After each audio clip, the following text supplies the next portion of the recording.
வணக்கம் நேயர்களே, உணவே அமிர்தம் நிகழ்ச்சிக்கு உங்களை வரவேற்கின்றோம். இந்த வாரம் முழுக்க செல்போன் பயன்படுத்துறதுனால என்ன மாதிரியான பாதிப்புகள் ஏற்படுது, அதை எந்த மாதிரி உணவுப் பொருட்களை கொண்டு தடுக்கிறது, இதை பத்தி தான் நம்ம பார்த்துட்டு வரோம். அந்த வகையில இன்னைக்கு நம்ம எந்த உணவுப் பொருளை பார்க்க போறோங்கிறத டாக்டர் கிட்ட கேட்டு தெரிஞ்சுக்கலாம் வாங்க. வணக்கம் டாக்டர். வணக்கம். இந்த வாரம் முழுக்க நம்ம இந்த செல்போன் பாதிப்புகளை தடுக்கக்கூடிய வகையிலான உணவுப் பொருட்களை பார்த்துட்டு வரோம். அந்த வகையில இன்னைக்கு நம்ம என்ன உணவுப் பொருளை பார்க்க போறோம்? அமுக்கரா கேள்விப்பட்டிருக்கீங்களா? அமுக்கரா சூரணம் அல்லது அமுக்கரா பொடி கேள்விப்பட்டது இல்லையா? இது சித்த மருந்துகளில் ரொம்ப முக்கியமான ஒரு மருந்து கடைகளே கேட்டு வாங்கி நிறைய பேர் சாப்பிடக்கூடியவங்க இருக்கிறாங்க. அந்த மாதிரியான ஒரு பொருளை வச்சு ஒரு சத்து மாவு உருண்டை மாதிரி நம்ம செஞ்சு கொடுத்துட்டோம் அப்படின்னாச்சுன்னா இது உடம்பை பாதுகாக்கக்கூடிய வழிகளை அவங்களுக்கு கொடுக்கும். அமுக்கரா சூரணமும் கேழ்வரகு, பாசிப்பருப்பு இந்த மாதிரியான சத்து மாவுகளை வச்சு ஒரு உருண்டை மாதிரி நம்ம செஞ்சிட்டோம் அப்படின்னாச்சுன்னா இதற்கு பேர் வந்து அமுக்கரா கேழ்வரகு உருண்டைன்னு பேர். டாக்டர், ஏற்கனவே நம்ம கேழ்வரகு, இந்த பாசி பயிறு இல்லைன்னா பொட்டுக்கடலை அதெல்லாம் வச்சு நம்ம ஒரு உருண்டை மாதிரி பண்ணுவோம்.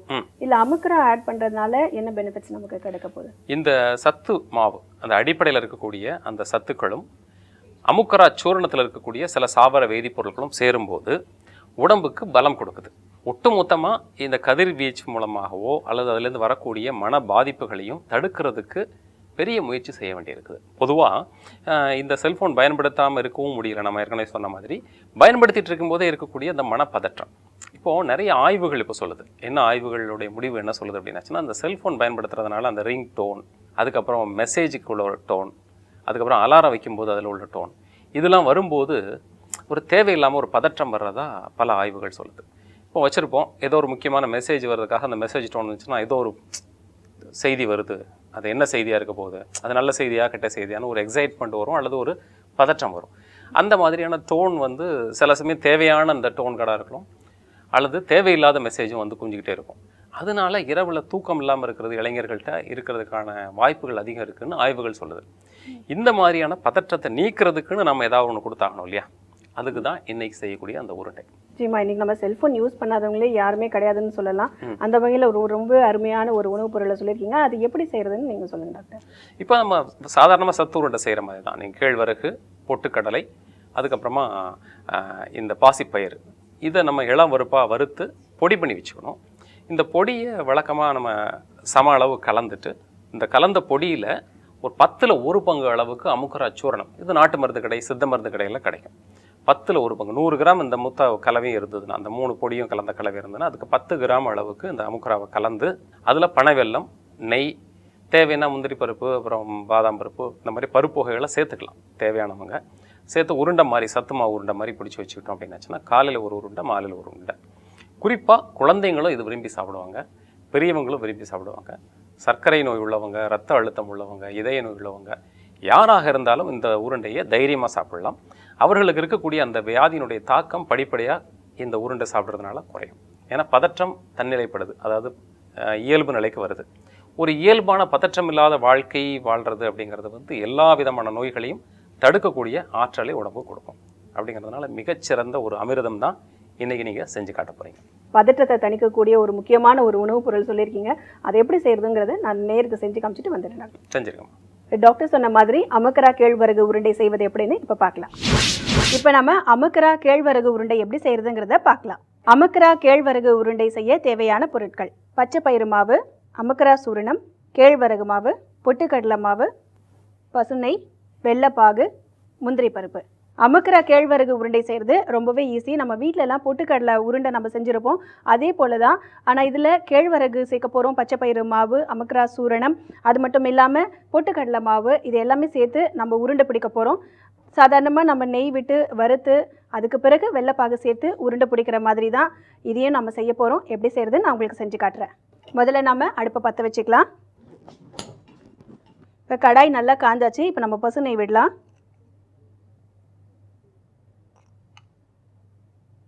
இந்த பசு நெய் நல்லா காஞ்சாச்சு. அது கூட நம்ம இப்போ முந்திரி சேர்த்துடலாம். இப்போ நெய்யில் நான் முந்திரி போட்டுட்டேன். முந்திரி நல்லா வறுத்துட்ருக்கு. அடுப்பு நம்ம ஸ்லோவில் வச்சே நம்ம செய்யலாம், ஏன்னா எல்லா மாவும் போட்டு இந்த நெய்யில் தான் நம்ம வறுக்க போகிறோம். இப்போ கொஞ்சம் கொஞ்சமாக நான் சொன்ன ஒவ்வொரு மாவாக ஆட் பண்ண போகிறேன். முதல்ல கேழ்வரகு மாவு எடுத்துக்கிறேன்.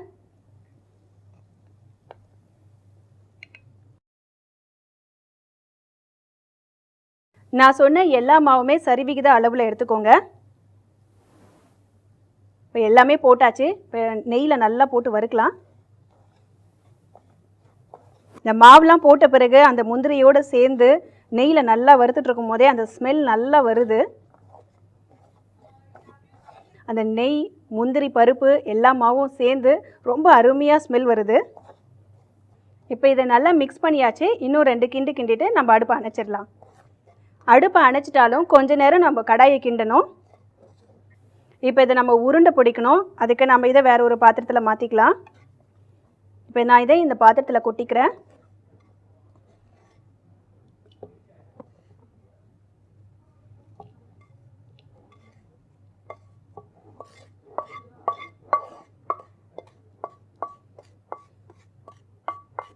இப்போ நான் இதை வேறு பாத்திரத்தில் மாற்றிக்கிட்டேன். இப்போ இது கூட கொஞ்சம் அமுக்ரா சூரனும் நம்ம ஆட் பண்ண போகிறோம். கொஞ்சமாக இப்போ வெள்ளைப்பாகு அதில் விடலாம். இது நம்ம சூடாக இருக்கும் போதே உருண்டை பிடிச்சாதான் நல்லா அதை உருண்டை பிடிக்க முடியும். கொஞ்சம் நம்ம சூடை பொறுத்துக்கிட்டு அதை நம்ம உருண்டை பிடிக்கணும். கொஞ்சம் தேவையான அளவுக்கு நம்ம நெய் விட்டுக்கலாம். உங்களால் சூடு பொறுக்க முடியல அப்படின்னா ஸ்பூனை போட்டு கொஞ்சம் நல்லா கிண்டிட்டு அதுக்கு பிறகு உருண்டை பிடிக்கலாம். இப்போ இதை நல்லா கலக்கியாச்சு. இப்போ நம்ம உருண்டை பிடிச்சி தனியாக எடுத்து வைக்கலாம்.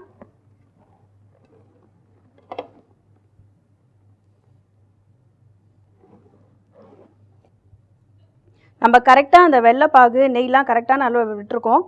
அதனால் நல்லா உருண்டை பிடிக்க வருது.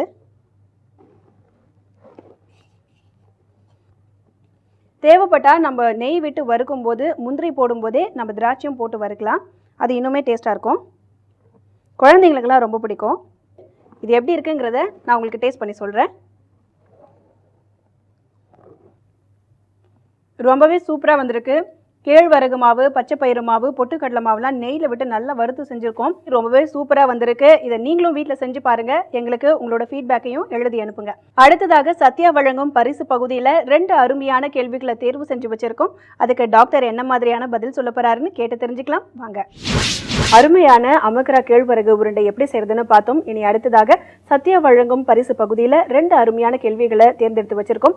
அதற்கு டாக்டர் என்ன பதில் சொல்ல போறாருங்கிறத பார்க்கலாம். டாக்டர் கிருஷ்ணகிரியிலிருந்து சரசாராமன் அப்படிங்கிற ஒரு நேயர் ஒரு கேள்வி கேட்டிருக்காரு. வெயில் காலங்களில் குழந்தைங்களுக்கு அதிகமாக வேர்க்குரு வருது, அதை எப்படி தடுக்கிறதுன்னு கேட்டிருக்காரு. பொதுவாக வேர்க்கூர் வர்றதுக்கான அடிப்படை காரணம் வந்து தோலுடைய எதிர்ப்பாற்றல் குறைவு அப்படிங்கிறத நம்ம பல நிகழ்ச்சிகளை சொல்லியிருக்கிறோம். இந்த மாதிரி தோலினுடைய தன்மையை பலப்படுத்துகிற மாதிரியான வேலைகளை செஞ்சிட்டாலே இந்த வேர்க்கூர் வரதை தடுத்துடலாம். அது உணவு மூலமாகவும் செய்யலாம். இப்போ மேல் பூச்சுக்கு சில விதமான பொடிகள் நம்ம சொல்கிறோம். அது மூலமாக அதை வந்து அந்த வேர்க்கூர்வை நீக்கிறதுக்கும் வராமல் தடுக்கிறதுக்கும் நம்ம செய்ய முடியும். பொதுவாக அந்த வெயில் காலங்களில் எண்ணெய் தேய்ச்சி குளிக்கும்போது நல்லெண்ணெயோட சீரகம், சின்ன வெங்காயம் 2ஐயும் போட்டு காய்ச்சி உச்சியிலேருந்து பாதம் வரைக்கும் தேய்ச்சி குளிக்கிறது. இது முழுமையாக அந்த வேர்க்கூர் வராமல் தடுத்துரும். வந்த பிறகு தீர்க்கிறதுக்கு என்ன வழி அப்படின்னாச்சுன்னா, பாசிப்பயிறு மாவு 100 கிராமில் ஒரு 5 கிராம் அளவுக்கு வேப்பம் கொழுந்து இலை அதில் போடணும். துளசி இலை ஒரு 5 கிராம்.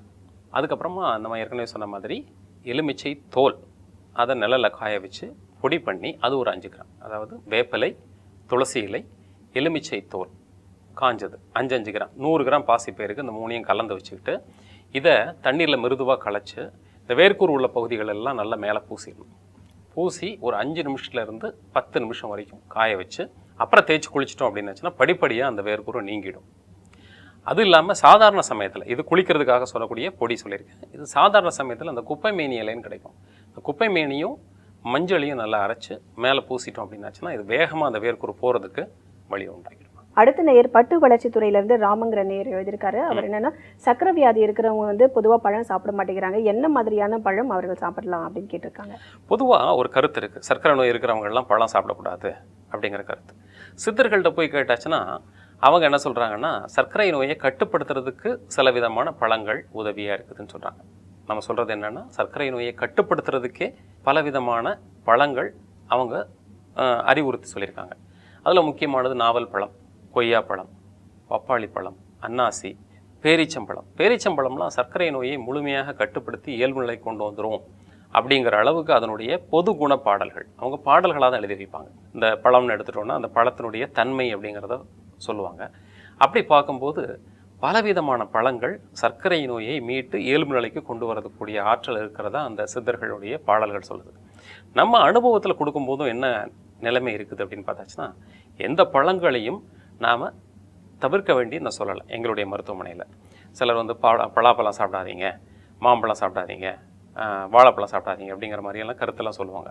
நாம் சொல்கிறது என்னென்னா, ரொம்ப கனிஞ்சு கொலன்னு இருக்கிற மாதிரியான பழங்களை தவிர்த்துட்டு காய் வெட்டாக இருக்கக்கூடிய பழங்களாக தேர்ந்தெடுத்து சாப்பிட்டீங்க அப்படின்னாச்சுன்னா உங்களுடைய சர்க்கரை நோய் கட்டுப்படுத்துறதுக்கு அது உதவியாக இருக்கும். அப்படி உள்ள அந்த பழங்களில் இருக்கக்கூடிய இயற்கை ஊட்டச்சத்துக்கள் அத்தனையுமே அந்த நீண்ட நாள் பின்னாடி வரக்கூடிய அந்த சர்க்கரை நோய் ரொம்ப நாள் ஒரு 10 வருஷம் இருக்குது, 5 வருஷம் இருக்குது, எனக்கு கண் பாதிப்பு வருது, கிட்னி பாதிப்பு வருது அப்படிங்கிற மாதிரியான நிலைகள்லாம் மாற்றக்கூடிய ஆற்றல் முழுமையாக பழங்களில் நிறைஞ்சிருக்கு. அப்போ நம்ம பழங்களை தவிர்த்துட்டு சர்க்கரை நோய்க்கு உணவு சொல்லவே முடியாது. அப்படிங்கிறதுனால கொய்யா, பப்பாளி, அன்னாசி, பேரீச்சு, அத்திப்பழம், நாவல் பழம் இது மாதிரியான பழங்கள் எல்லாம் மிகச்சிறந்த அமிர்தமாக சர்க்கரை நோயர்களுக்கு பயன்படும். டாக்டர், நீங்கள் பழமாக சாப்பிடக்கூடாதுன்னு சொல்கிறீங்க, அப்போ நம்ம காயாக இருக்கும்போது சாப்பிடலாமா? அதாவது நம்ம எப்படி சொன்னேன் அப்படின்னாச்சுன்னா, முழுமையாக கனிஞ்சு கொலன்னு பழங்கள் வேண்டான்னு சொன்னேன். அதில் வந்து கொஞ்சம் புளிப்பு சேர்ந்து போயிடும். அந்த மாதிரி இல்லாமல் நல்ல இனிப்பு மட்டுமே இருக்கக்கூடிய பழங்களும் இனிப்பும் துவர்ப்புமாக சேர்ந்து இருக்கக்கூடிய பழங்கள். இப்போ கொய்யா காயும் இருக்கும், பழமாகவும் இருக்கும். அந்த மாதிரிலாம் மிகச்சிறந்த ஒரு அமிர்தமாக நம்ம சர்க்கரை நோய்கள் சாப்பிடலாம். நல்ல கொய்யா கனியாகவும் சாப்பிடலாம், நல்ல முத்தின கனிஞ்ச பழமாகவும் சாப்பிடலாம். இனிப்பு வரைக்கும் இருக்கலாம். இனிப்பு தாண்டி ஒரு பழத்தில் புளிப்பு சுவை வர ஆரம்பித்த பிறகு அந்த பழங்களை நீக்கிடும். சர்க்கரை நோய்கள் மட்டும் இல்லை, எல்லாருமே அதை தவிர்த்துக்கணும் அந்த மாதிரி உள்ளதுங்கள். அதனால் காய் சாப்பிடலாம். காய்க்கும் பழத்துக்கும் மத்தியில் உரை பழம்னு சொல்லுவாங்க, அந்த மாதிரி உள்ள பழங்களும் சாப்பிடலாம். நல்ல இனிப்பாக இருக்கக்கூடிய பழங்களும் சாப்பிடலாம். நிச்சயமா டாக்டர், இந்த 2 அருமையான கேள்விகளுக்கும் ரொம்பவே ஆழமாக விரிவாக பதில் சொல்லியிருக்கீங்க. உங்களோட விளக்கங்களுக்கு நன்றி டாக்டர். நன்றி. நேர்களே, 2 கேள்விகளுக்கு டாக்டர் அருமையாக பதில் சொன்னாங்க, அதை நம்ம பார்த்தோம். மீண்டும் நாளை மற்றொரு உணவுப் பொருளோட உங்களை நாங்கள் சந்திக்கிறோம். நன்றி, வணக்கம்.